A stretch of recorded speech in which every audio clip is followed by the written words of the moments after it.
Two of the outstanding game show contenders this year at the Daytime Emmy Awards in a few weeks are The Price is Right and Let's Make a Deal. We've got executive producer of both of those shows, Mike Richards, on with us today. I'm Chris Beachum, managing editor for Gold Derby, which pulls the predictions of experts around the world, as well as thousands of you making predictions. And Mike, you know this feeling well. You were in this category last year for both shows. Now, what's it like both losing and winning at the same moment? Well, it is very me, as if you know me, to have a win also be a loss. So it's very strange, to be honest, because it sounds trite, but it's such an honor. It's so exciting. It's always such a surprise. But then always when I have won, and I've gotten to win 3 times with The Price is Right, always Let's Make a Deal has then, as a result, lost. And I'm always sitting with both shows. I'm kind of sit in between both shows. And there's that, whoa, okay, I'm sorry. I'm excited for you, and I'm sorry. So actually last year for us was great because Wayne won for Best Host. And then we all celebrated on Let's Make a Deal. And then the next category was Outstanding Game Show, and then Price won. So that was like both shows winning. And that was Wayne's first win for Let's Make a Deal, although he had won Emmys before. He had. It's crazy to me. He is so good on the show that I think that sometimes it's easy to take for granted just how difficult that show is and how amazing he is at it. I think if you took someone and said, hey, I want you to come try to host this thing, it's a beast. So I was really, really glad that he won. It was very deserving. Well, tell us about that Price win. I know it was not the first time, but does it feel any different from year to year when you win that game show award? The first time we won, it had been a while since Price had won, and I tend to be someone that doesn't get nervous in front of a crowd. I don't get overwhelmed in front of people, talking in front of people. That's something I'm comfortable with. I don't think my feet ever hit the ground. It turns out we watched the tape and I got made fun of. I ran up to the stage to start the acceptance speech. And it was the most surreal, and I kind of don't remember much from it. It was that impactful and that exciting for me and for the entire group. I mean, we were all, if you look at the pictures of us, we're like, I can't believe this happened. Winning it, we've won it 2 times since, and I've gotten to enjoy them more because I've been able to stay present and really take in the fact that there's hundreds of people that help us win this. It's not about the 5 or 6 people that are on stage. I always get a big kick. It seems like just about every time we've won, someone new has won that wasn't a part of the team or has been promoted into a spot where they win the actual trophy. So that's always really special. So it's, in some weird way, it becomes more special every time because you know how hard it is to win and you know how lucky you are every time. What happens to, I've always never asked this to anybody, even though I've talked to hundreds of winners of various award shows over the years. What happens to your phone after something like that happens? It's insane. The number of people that reach out is it's hard to even describe because you don't know who's watching, who's paying attention, who would feel comfortable enough just even texting you, and your phone absolutely explodes. And the happiest thing about winning is you always hear from 5 or 6 people you haven't heard from in 10 years or 5 years that you've lost touch with or didn't have necessarily a reason for them to reach out to you or for you to reach out to them. And they're going, oh, I just saw that. That was so incredible. I'm so happy for you. All of those. It's just, yeah, the whole thing is amazing. And I'll say the really coolest part is after the show is over, walking around with the statue. And I imagine this is even more a feeling when you win one of the individual awards, that you're walking around and everyone you see, whether it's out on the street, at a party, get in your car, goes, hey man, congratulations, that's incredible, or wow, way to go, or whatever. And it's just it's a crazy feeling. And wants to make a photo with you and the Emmy, or themselves with the Emmy. Always, usually not me with the Emmy. It's usually them holding the Emmy, which is super cool. Which I always like. Yeah, here, take it, pass it around. It's fun. I found it astounding as well as embarrassing in a way after 50-something years with Monty Hall and now Wayne Brady. Let's Make a Deal has never won for game show. That is true. And to be honest, it had never won for host or anything before last year. The only other Emmy we had ever won in the history, in the 56-year history of the show, was for Best Original Song, that Wayne and our keyboardist on the show improvised. And that was the only Emmy we'd ever won before last year. So we'd never won in kind of a big category. It's very strange. And I really think the reason that Deal hasn't won is that it is not necessarily a over-the-top game show. And especially the version that we do now has a lot of variety to it. We have a lot of games, we have a lot of different contestants, but it's not a classic game show in the way that you think of it, even though obviously it is. You think people, maybe voters, don't, I'm talking about not just your version, but the other versions, maybe they don't take it as seriously because of the costumes and the just the look of it is so different from other shows like that. It is, and at its core, it's just fun. And it's really not skill-based, although, Deal or No Deal, not skill-based. I think there's a lot of games that aren't. But Let's Make a Deal is the original non-skill-based game, which is it's this or that. Do you want to keep this or do you want to go for that? Is there something better or are you going to get zonked?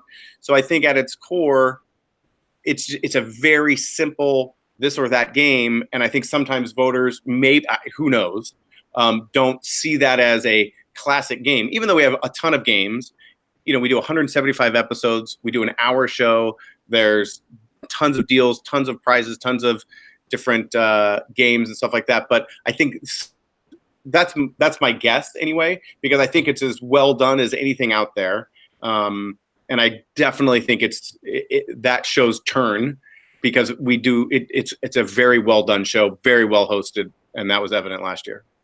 Well, I don't think people realize it, and I watch it quite regularly, so I'm very familiar with all the things that you do on there. But I don't think people realize, beyond all of the plans that you and the other producers put together for a given episode, that thing can take so many twists and turns that you can't even plan for, that I would imagine it's a very difficult. I don't think the voters realize how difficult a show that is probably to put together. Yeah, I agree. And I think that's a tribute to the great team that puts on Let's Make a Deal. That's a tribute to our cast, that they make it look easy. Because I think if you really, and I appreciate the fact that you've paid attention and you know so much about it anyway, to know it's a beast. And we have, like I said, we rehearse. Wayne doesn't rehearse, but we rehearse every prize and how everything rolls out. And because part of the complexity of that show is we try to shoot it almost in real time. So a taping is an hour and 15 minutes long. And that means we call it the ballet. You've got to get the prizes in, the cars, the zonks, the physical games, all of those things. It's a dance. It's a ballet. And because we want that crowd to be super energetic. So we even complicate it more by not taking 2 hours to tape it. It's done very quickly. So, and so we rehearse, and we have a famous thing that we say, Wayne will take it in just some completely amazing different direction than we thought. And our director, Len Goodside, will say, yep, just how we rehearsed it. We're talking to the cameraman, hey guys, just as we rehearsed it, Wayne's going to run up the aisle, slide down, end up in the door. Yeah, how we rehearsed it. Well, on both shows, you've chosen ahead of time which games you're going to play within the game show episode. Let's talk about both. On Let's Make a Deal, are there 2 or 3 that you can sense from the audience that they're really hoping, I hope we play this one today or that one today? I don't know. I think a couple of the games have become standouts on Let's Make a Deal. We have a game called Car Pong, which is a really fun, funny game. I know people like that. So I think that there's a few of them that people look forward to. I think in the end, people love the quickies on that show, to be honest. It's amazing. People will win a car and go, now, do I get to play the quickies for $100? And so that's fun that people enjoy that much. But no, I think more people, the beauty of Deal is you never know what to anticipate. And because we've planned it out, but our goal every time we plan out an episode is to make it completely unique. There's never going to be a show with the same deals, same prizes, same offers, same games. Take out forget the contestants and forget the fact that Wayne will host it completely different every time too. our goal is for you to never be able to anticipate what we're going to do, which is again very different than any other game show, which is usually act 1, act 2, act 3, and then the finale. So we pride ourselves in that. So I don't think people anticipate as much on that show as maybe other shows like Price is Right, where they're going, hey, I want Plinko, I want cliffhangers, I want the big ones. They even wear the shirts for the ones that they like the best. Yes, and the surest way to not play a game that you want to play is to wear the shirt. It's every time it's completely unlucky. We would love them to, because if you're a huge fan, we were playing Hot Seat the other day, and a guy had a full I Love Hot Seat, it's one of our newer games, shirt on, and I was like, well, he's not going to get to play Hot Seat. That's just not the way it's going to work out. And of course, he didn't win that one bid, so he didn't get to play it. Mm-hmm. But it's it's very gratifying, especially when you bring on a new game that people like it enough to identify it as one of their new favorites. I love go big or go home on Let's Make a Deal. Whenever you play that, I really enjoy that. It's odd to me on both shows. If I had tickets, and most people know they've got tickets weeks ahead, I think I would. Some people boggle my mind that they don't know how to bid or what to do. Or I think I would watch a few episodes leading into the show that I was going to be at a taping for, just so I had was familiar with what was going on. Yeah, I think people do. I think that, the people that come to our shows are fans and have watched it. I think it speaks to how we all watch TV, which again, you're a professional, so you watch it a different way. The way I watch TV like this, my wife always makes fun of me. She looks like you look like you're about to jump through the screen. There's an intensity with the way that people that do what we do watch things. And I think most people, and not just game shows and anything, really just sit back and don't necessarily go, oh, then I would go here if I got that one bid, and then I would bid this, and then I would listen to what the other people are going to say. I don't think people, and I think that, again, that goes across the board of every kind of show, that they go, oh, yeah, I never really thought about that, that they, someone was driving a car and you saw a shot from inside the car, outside the car, and that those would be taken on possibly 2 different days. And you know what I mean? I don't think people deconstruct it the way that maybe you and I would.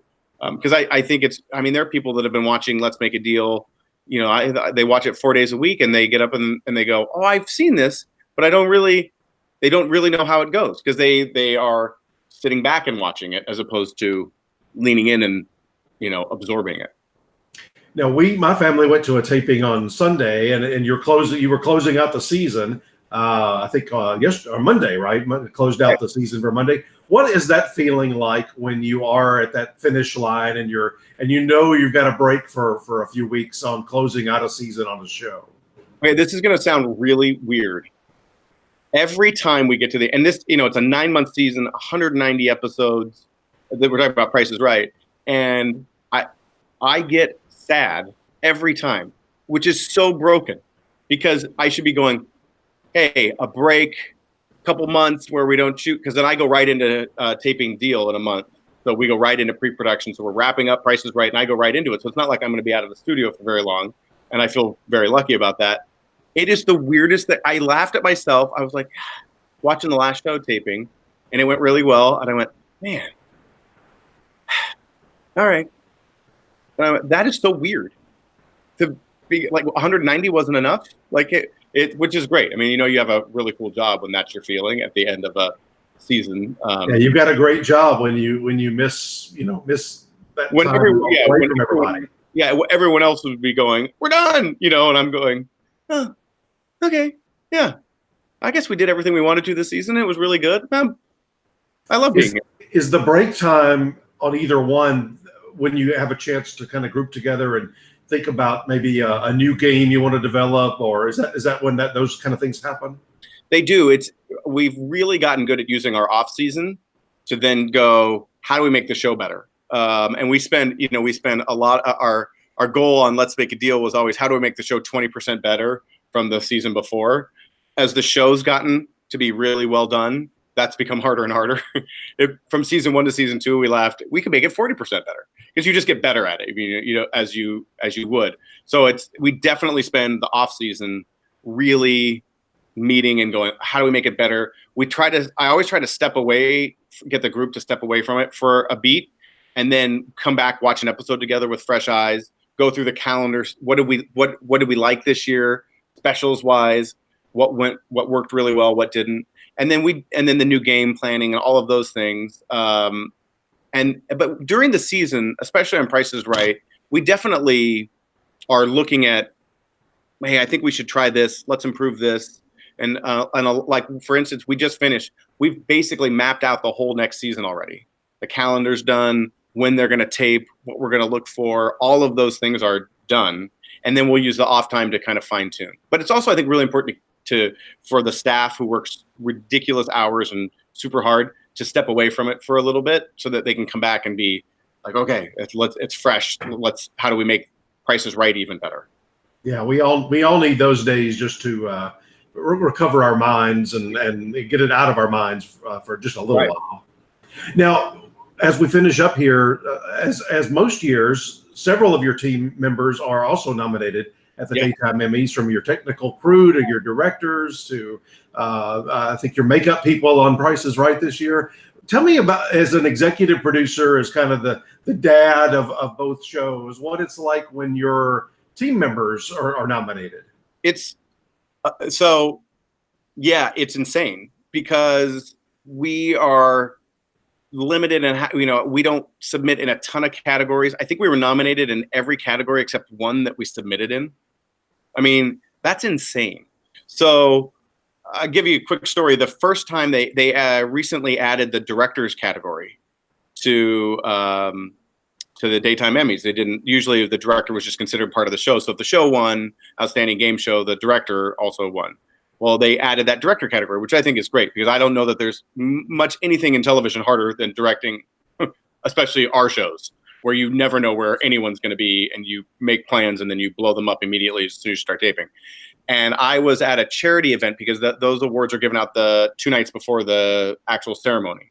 And I was at a charity event and I got a text from someone who was at the technical event that the director of Price is Right had just won for Best Director. And I'm a little bit of an emotional person, but I was so emotional. I had to get up from the table. I was so happy for him. And he was a guy that started as a PA and then became a stage manager, became a co-producer, became a producer, became the AD, and then during my time, I moved him into the director's chair. And here, this guy just won an Emmy. And it was there. It is, and no one believes this. It's cooler than winning yourself when you see someone make that evolution, and it's so deserved. And then the next year, the director of Let's Make a Deal, Len Goodside, won, and he's won a few Emmys. He had directed Ellen and a bunch of other things. He's a very good director as well. And it was that same, like, I looked at my wife, oh my God, Len won. This is insane. Like, I can't believe this is happening. It never gets old, and it is. I hope that we win in all those categories because you cited it earlier. They are such hard shows to produce. They are so fun, but they're difficult. And we have amazing people that make it look really easy. And so I always like when they get a little extra attention. Well, I tell you what, Daytime Emmys are just weeks away. Let's pull for a tie on Best Game Show. How about Deal and Price is Right? I mean, okay, You'd be the first person to ever. We've had people win for 2.